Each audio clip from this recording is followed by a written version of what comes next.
noches, hermanos, Dios les bendiga. Es un gusto poder estar aquí con ustedes en esta hora y en este día. Agradecemos a nuestros hermanos que están a cargo de la organización y de la invitación por esta invitación que nos hace, no solamente a mí, sino a los hermanos que en este día han estado exponiendo la palabra de Dios. Gracias a Dios y gracias a ustedes, hermanos, por esta invitación. Son ocasiones en las que uno se tiene que esforzar y uno se tiene que esforzar al límite para poder presentar la palabra de Dios de una manera digna y de una manera en que la iglesia y sobre todo aquellos que aún no son cristianos puedan ser edificados y puedan ser movidos por la misma palabra a venir a formar parte de la familia de Dios. Así que Dios bendiga en esta noche o en esta tarde la palabra que va a ser expuesta, hermanos. No sé si hay, ya está, en la televisión, hermanos, ahí en la pantalla, si alcanzan a ver ahí la imagen de la persona que está ahí. Bueno, ese es el hermano Kerry Moore. Y el hermano Kerry Moore, hermanos, fue ejecutado el año pasado, justamente el 5 de julio del año pasado, después de estar esperando 38 años su sentencia de muerte. Fue ejecutado a través de la inyección letal en una prisión estatal en Lincoln, Nebraska. Cuando pasó al lugar donde iba a ser ejecutado, solamente se le permitió entrar a 3 grupos pequeños de personas.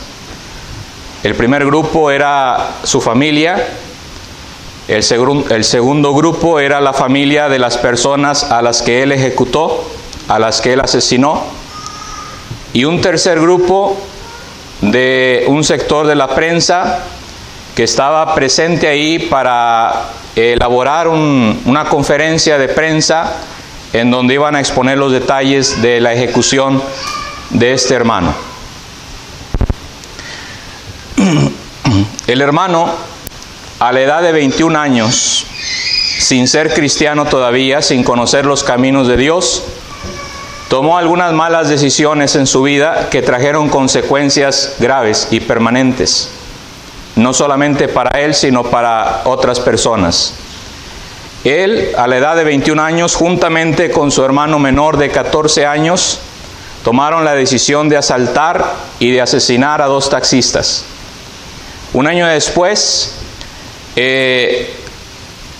las autoridades lo acusaron de homicidio en primer grado y fue sentenciado a la pena capital del estado de Nebraska, que es la pena de muerte. Lo colocaron en el corredor de la muerte, o al menos así se le conoce, el pasillo de la muerte o el corredor de la muerte, que es una sección en las cárceles estatales de Estados Unidos, donde colocan a aquellas personas que están sentenciadas a la pena de muerte. Ahí conoció el Evangelio, gracias a los esfuerzos evangelísticos de la Iglesia de Cristo ahí en Lincoln, Nebraska, y se convirtió en un instrumento útil a raíz de su conversión. Pero fue ejecutado. Y una de las preguntas que la prensa le hizo a estos compañeros suyos cuando salieron a dar su conferencia fue: ¿cómo estaba el reo antes de su ejecución? Es decir, ellos querían saber si el hermano Moore se encontraba nervioso, si se encontraba triste, si había llorado, si estaba enojado, si dijo algunas palabras. Y la prensa solamente se limitó a decir: él estaba relativamente tranquilo cuando entró al lugar, se dirigió hacia sus familiares, alcanzamos a leer sus labios que les dijo: los amo.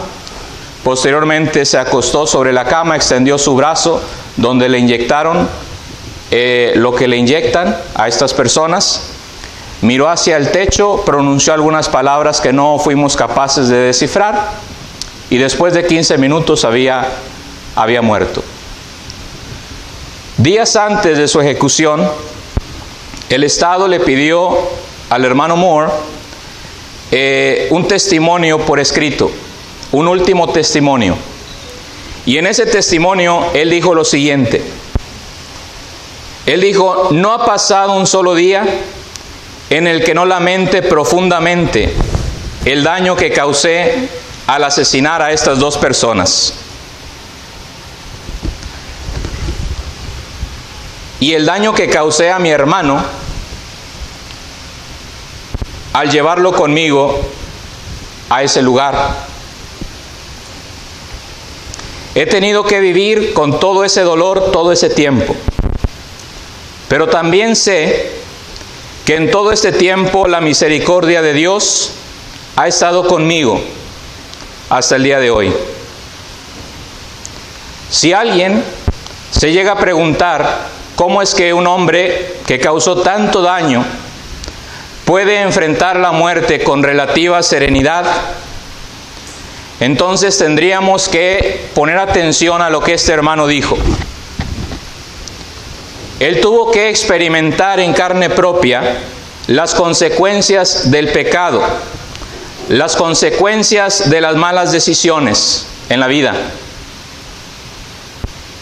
Él tuvo que vivir con ese sentimiento. Él tuvo que vivir con ese remordimiento por mucho tiempo, con ese pensamiento de haber causado tanto daño, porque uno de los dos taxistas era padre de 10 hijos. ¿Cómo puede un hombre así experimentar la muerte con serenidad? ¿Cómo puede un hombre así todavía decirle a alguien te amo?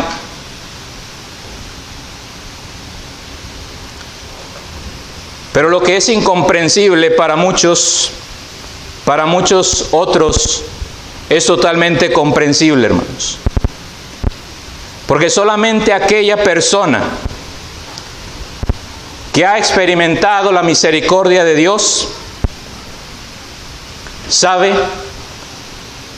qué se siente enfrentar la muerte en paz. Él entendió, hermanos, que él tenía que enfrentar las consecuencias de sus decisiones. Él entendió que tenía que enfrentar a un tribunal terrenal. Y ese tribunal terrenal lo había sentenciado a la muerte. Y él sabía que él tenía que morir por esas malas decisiones que él tomó. Pero también sabía que ante el tribunal de Cristo, hermanos, no había ninguna condenación para él. Porque como dijo el apóstol Pablo y dice ahí en Romanos 8:1, ninguna condenación hay para los que están en Cristo Jesús, los que no andan conforme a la carne, sino conforme al Espíritu. Ninguna condenación hay. Y eso lo entendió él. Y es que andar en el Espíritu, hermanos, es vivir una vida guiada y gobernada por la palabra de Dios. Cuando alguien toma la decisión de servir a Dios, toma la decisión de gobernar su vida por sus mandamientos y por su palabra, porque eso es lo que significa, hermanos, andar en el Espíritu. El verbo andar en la Biblia se refiere a un estilo de vida, a una conducta, a un comportamiento. Andar en la Biblia eso significa. La preposición en indica el lugar dentro del cual está o ocurre algo. Y el sustantivo espíritu se refiere en este caso a la persona bajo la cual conducimos o gobernamos nuestra vida.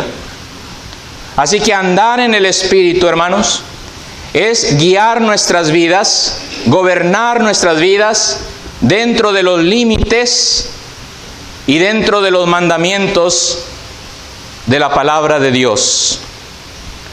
Dice Romanos capítulo 8, versículo 14 que todos los que somos guiados por el Espíritu de Dios, somos hijos de Dios.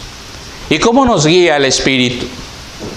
Bueno, mis hermanos han pasado ya o han tocado estos versículos, hermanos. Primera de Pedro, segunda de Pedro 1:21 dice, porque nunca la profecía fue traída por voluntad humana, sino que los santos hombres de Dios hablaron siendo inspirados por el Espíritu Santo. Hermanos, si bien es cierto que la palabra de Dios fue escrita por hombres, pero fueron hombres santos y fueron hombres inspirados por el Espíritu Santo. Es decir, a ellos no se les ocurrió estas ideas. Lo que hay en este libro sagrado, hermanos, no son ideas de hombres. No es algo que haya salido de la mente del ser humano. No es algo que se le haya ocurrido a alguien escribir. Es el resultado y la obra del Espíritu Santo. Desde Génesis hasta Apocalipsis y desde Moisés hasta Juan el Apóstol, todo ello es obra del Espíritu Santo. Es el resultado de la obra del Espíritu Santo.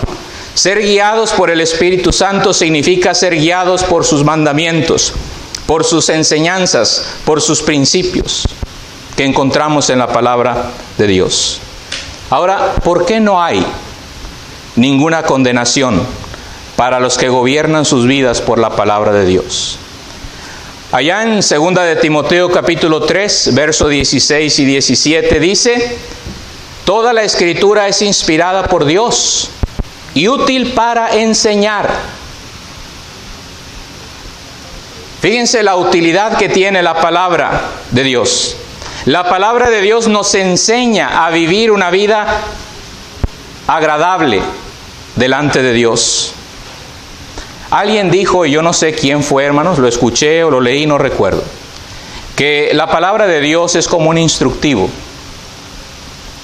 Cuando uno compra un abanico, un electrodoméstico, la primera cosa que uno encuentra ahí en la cajita, hermanos, lo que uno ve, la primera cosa que uno ve es una bolsita transparente con un librito ahí adentro, y ese librito viene con letras pequeñas y algunos diagramas.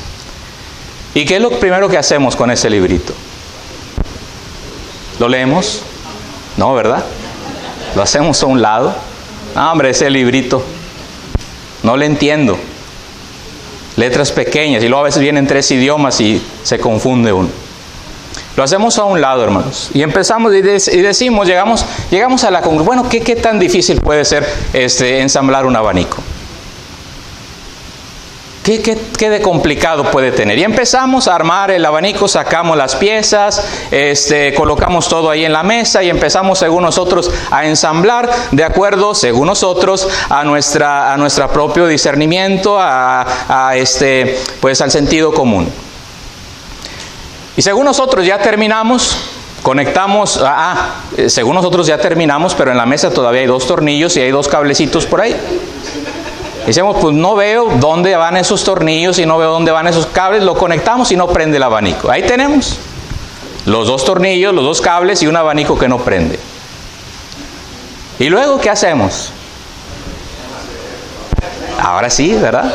Ahí sacamos aquel librito que no queríamos ver porque estaba medio complicado y lo abrimos y empezamos a ver dónde está el número 1 y ahí empezamos a leer, bueno, paso número 1 hay esto, paso número 2 hay esto, paso número 3, mira, ahí van los tornillos, ¿sí? Y ahí van los cables. O sea, a desarmar todo y a empezar otra vez. Hermanos, la vida es así. Hace poco veía un letrero en un anuncio, en un espectacular allá en Reynosa, que decía, y era de una librería o algo así, un lugar donde cuidan niños o donde instruyen a los niños, y decía ese espectacular, los niños no vienen con un instructivo. Eso decía, los niños no vienen con un instructivo.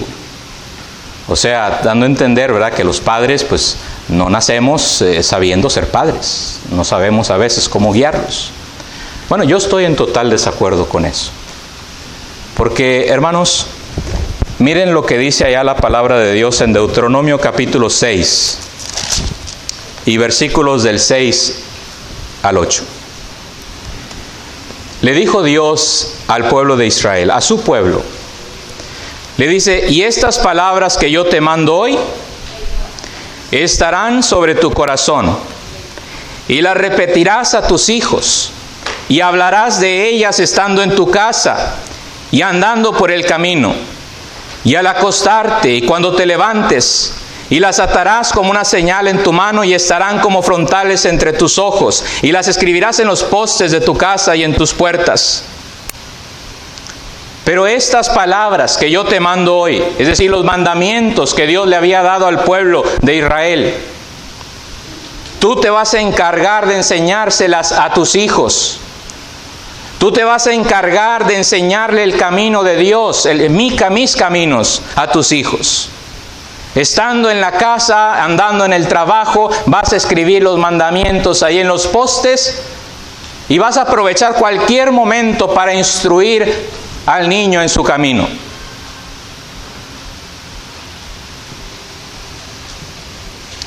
Esa fue la orden que Dios le dio al pueblo de Israel, a su pueblo. Y ese es el deseo, hermanos, y la voluntad de Dios para con todos nosotros. Que seamos capaces de instruir a nuestros hijos, enseñarles el camino de Dios.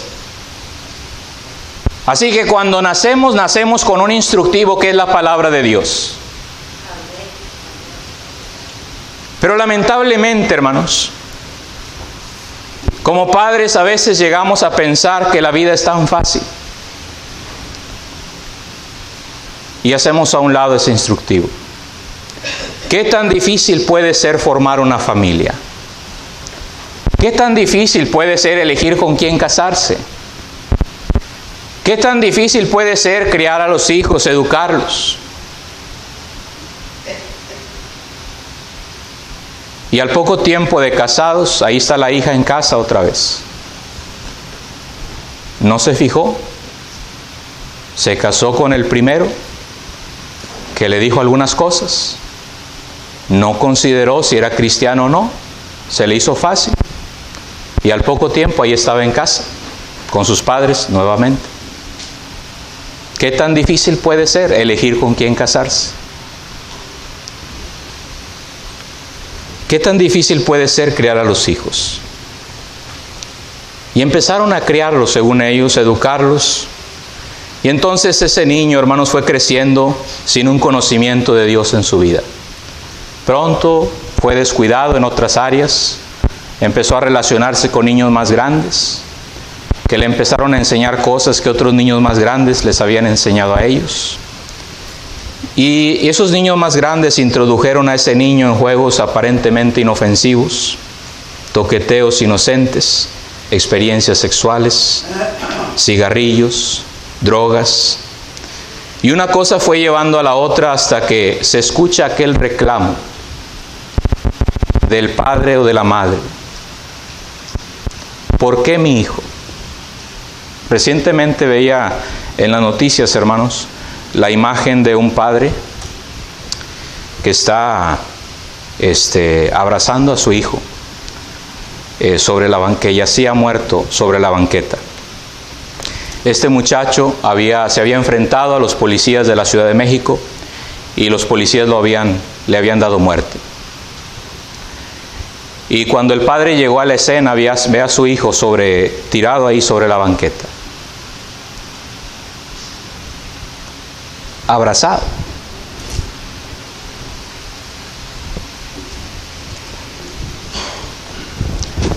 Fuertemente, hermanos. No lo soltaba.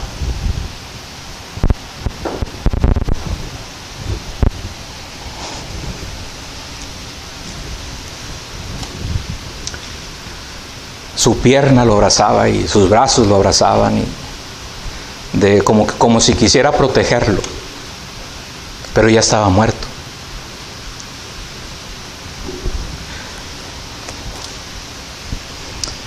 Como que si hubiera querido regresar el tiempo, imaginarse que era su bebé y que lo estaba protegiendo. Pero su hijo estaba muerto. Lo había descuidado. Su hijo había tomado el camino de la delincuencia y había terminado muerto. Entonces es ahí cuando sentimos o sabemos que hemos fracasado como padres, que empezamos a cuestionarnos: ¿por qué a mí, Señor? ¿Por qué a mi hijo? ¿En qué fallé como padre? Y es ahí en esos momentos, lamentablemente, hermanos, en esos momentos en que decidimos acercarnos al instructivo. Es ahí en ese momento donde entonces queremos ver el instructivo. ¿Qué dice el manual? De ahí nos damos cuenta, mira, que ahí en ese manual había instrucciones para ti como padre. Había instrucciones para ti como hijo. Había instrucciones para ti como esposo. Había instrucciones para ti como trabajador, como empleado. Había instrucciones para ti como ciudadano. Había instrucciones para ti como hijo de Dios. Había instrucciones para cada área de tu vida, porque eso es lo que es la palabra de Dios. Tiene esa utilidad para enseñarnos a vivir una vida plena, una vida agradable delante de Dios. Y ahí te das cuenta que había instrucciones para ti. La palabra de Dios es útil para redarguir, es decir, convencernos de nuestros errores. La palabra de Dios es útil para corregir, es decir, enmendar y arreglar aquello que hemos destruido a lo largo de nuestra vida.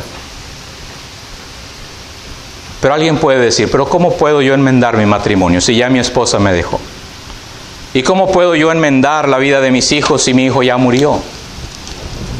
Si mi hijo ya se fue de la casa, si mi hija ya salió mal, ¿cómo puedo enmendar eso? Dios puede enmendar tu vida. Quizás a tu esposa ya no la hagas regresar. Quizás tu matrimonio ya no vuelva a ser el que fue antes. La relación con tus hijos quizás ya no sea la misma que pudo ser. Pero todavía puedes enmendar tus errores. Y todavía puedes darte cuenta que se puede vivir una vida plena en Cristo. Todavía te puedes dar cuenta que se puede vivir una vida feliz cuando te acerques o te acercas a Dios. No va a estar tu esposa ahí. No van a estar tus hijos ahí quizás. Quizás vas a pensar en lo que pudo haber sido, pero no es.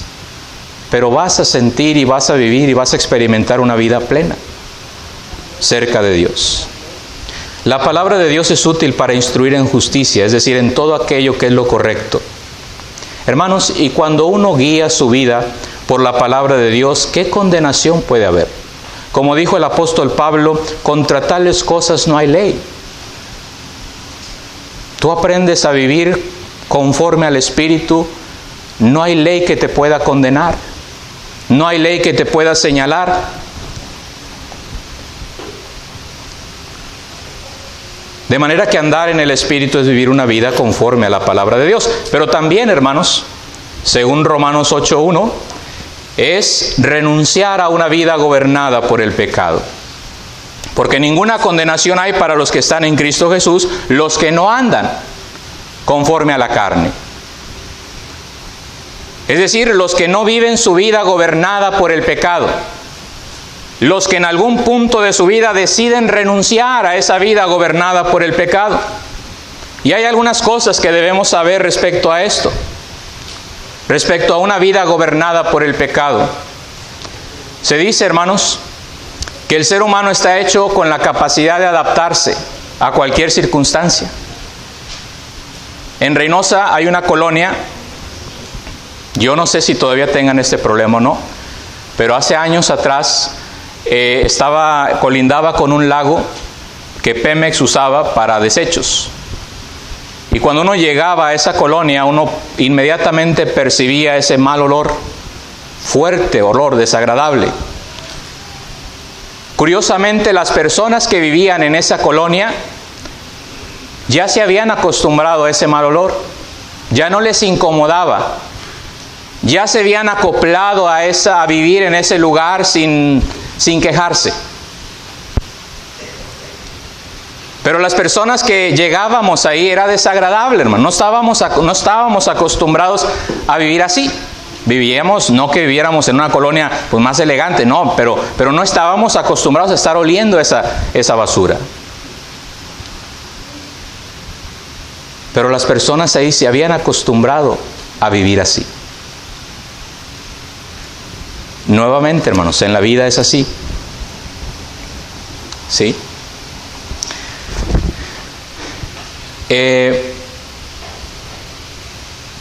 Hay familias, hermanos, que se acostumbran a vivir con gritos.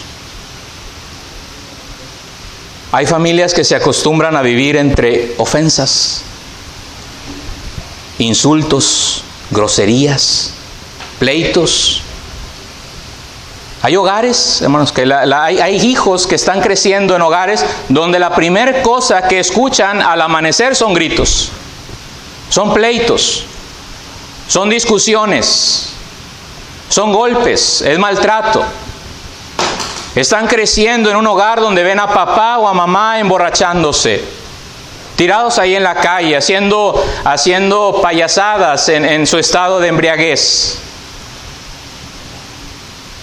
Están creciendo en un hogar donde los propios padres les enseñan a robar y a mentir. Y ellos van creciendo en un hogar así pensando que esa es una vida normal, que así es la vida, que la vida es así. Si alguien te hace algún daño, pues entonces vas con el brujo y haces una brujería a esa persona.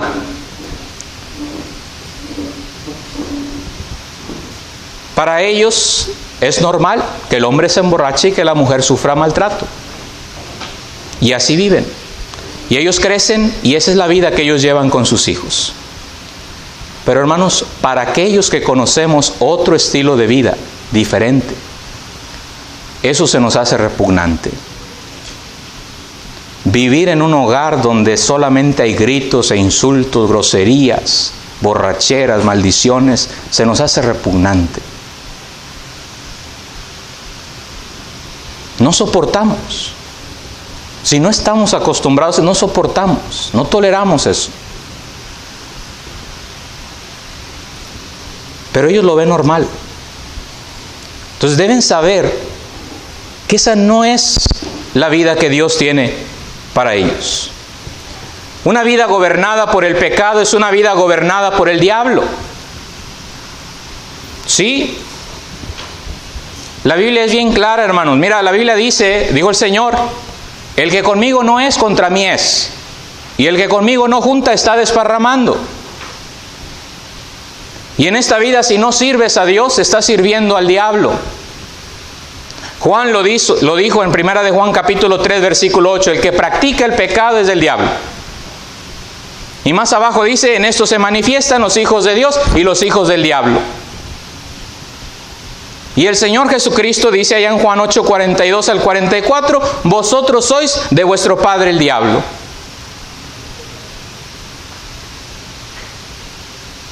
Así que vivir entre gritos, insultos, pleitos, borracheras, brujerías, envidias, no es vivir una vida normal. No es vivir una vida que Dios apruebe, es vivir la vida que el diablo quiere que tú vivas. El diablo quiere esa vida para ti, no Dios. Una vida gobernada por el pecado es una vida miserable, hermanos. Porque eso es lo que el diablo ofrece a aquellos que le sirven. Una miseria. Dijo el Señor, el ladrón no viene sino para hurtar, matar y destruir. A eso viene el enemigo. A hurtar, matar y destruir. Es lo que el diablo quiere. Robar, matar y destruir lo más precioso en tu vida. Tu familia, tu hogar, tu matrimonio, tus hijos, tu alma. Quiere destruir tu alma. Y él usa sus medios. Dijo Juan, los deseos de los ojos, los deseos de la carne y la vanagloria de la vida. Son medios a través de los cuales Satanás trabaja. Hermanos, el adulterio puede llegar a ser una experiencia sumamente placentera mientras dura. El problema es que no dura mucho. Porque el dinero no dura mucho. ¿Sí? Sostener 2 casas cuesta. puede ser sumamente placentera mientras dura el secreto, mientras nadie te descubra. Pero una vez que ese secreto sale a la luz, se termina.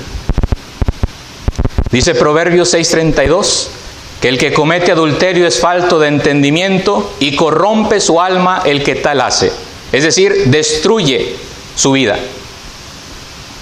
Destruye su vida. El adúltero destruye su vida. Destruye su hogar, su matrimonio, sus hijos. Se destruye a sí mismo emocionalmente, espiritualmente, económicamente. Se destruye a sí mismo.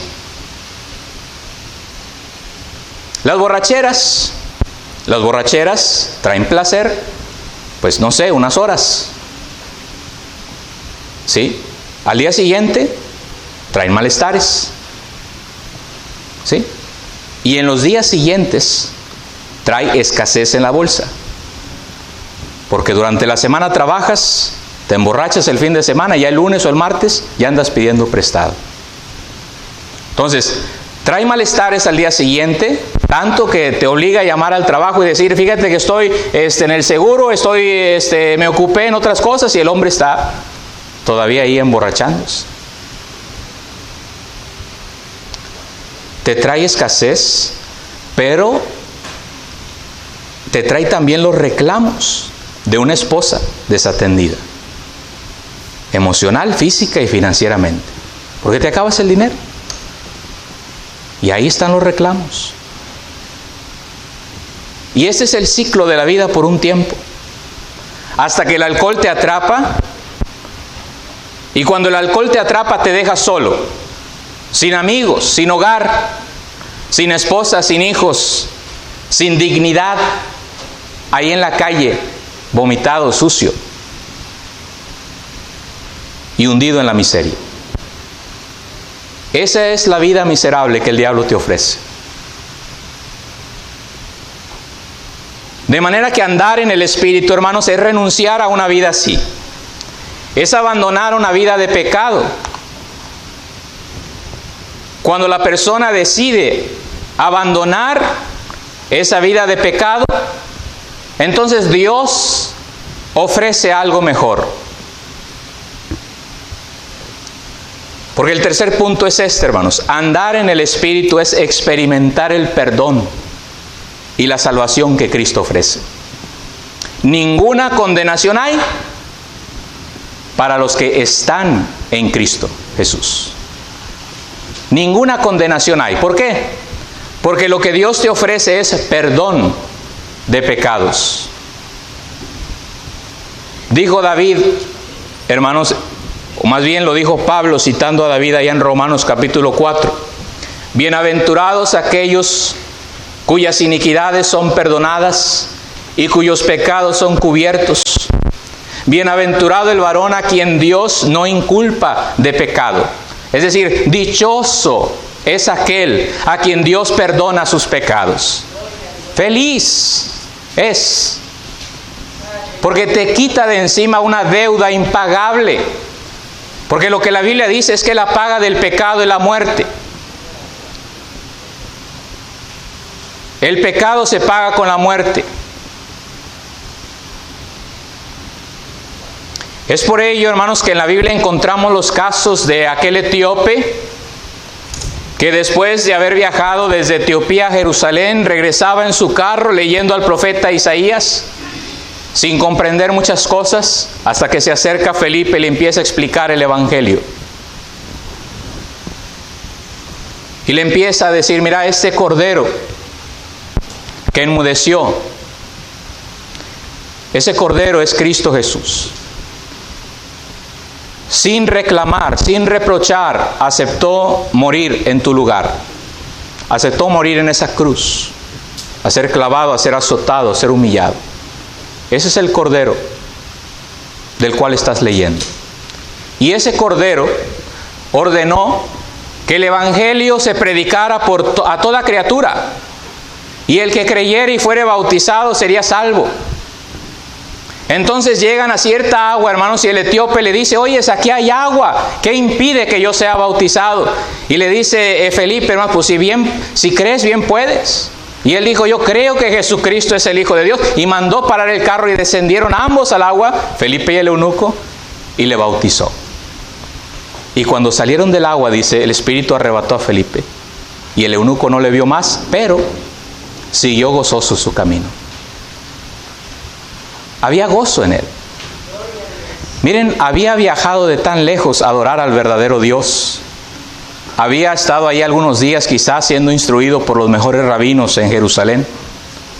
Pero él venía con sus dudas en su viaje de regreso. No había encontrado esa plenitud. No había encontrado ese gozo todavía.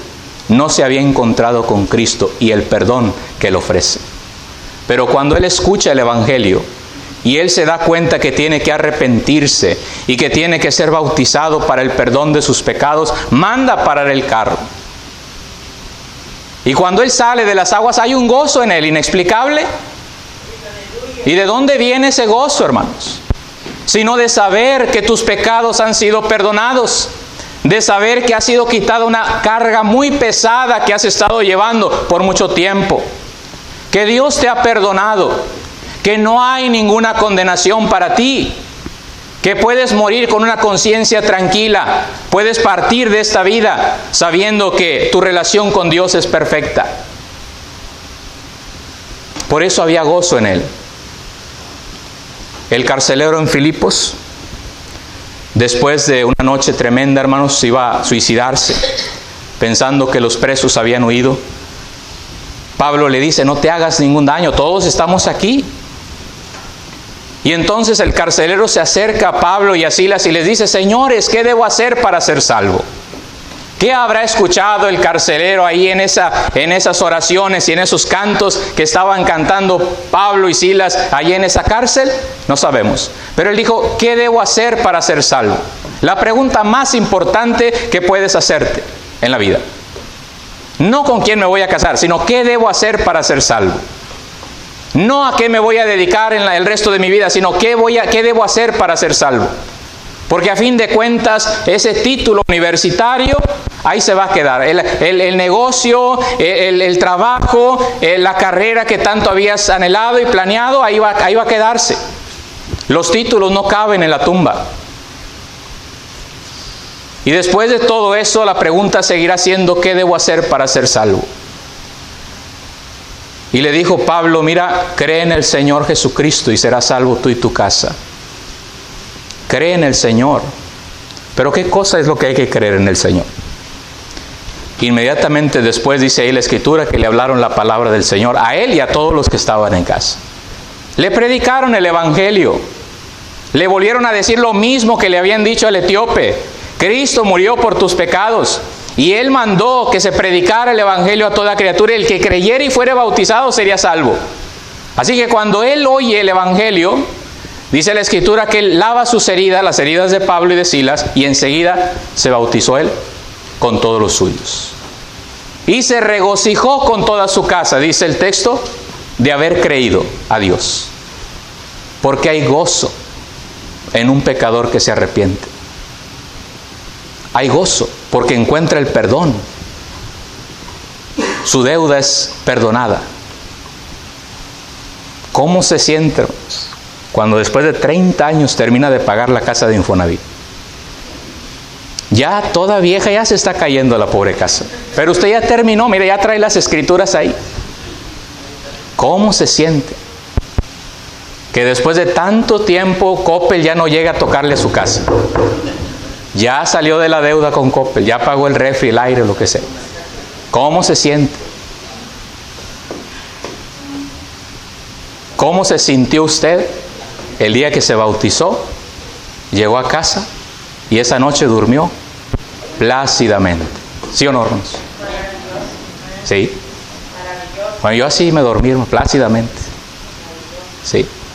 Y cada día es mejor. ¿Sí? Porque conforme uno va avanzando en la vida cristiana y la relación con Dios se va estrechando, uno aprende a vivir más dichoso. Nunca se arrepiente uno, hermanos, de haber recibido y haber aceptado el camino del Señor. Así que hay gozo cuando un pecador se arrepiente. ¿Sí? No solamente en los cielos, hay gozo en el pecador, también cuando se arrepiente. Y en esta noche queremos hacer esa invitación.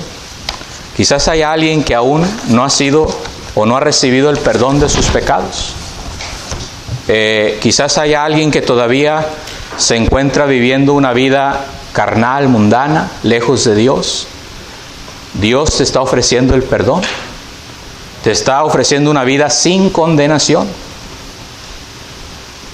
Y queremos invitarte en esta noche. Si hay alguien aquí que aún no es cristiano, queremos invitarle a recibir este perdón. ¿Qué es lo que tienes que hacer? Dijo el Señor: vayan y prediquen el Evangelio. El que creyere y fuere bautizado será salvo.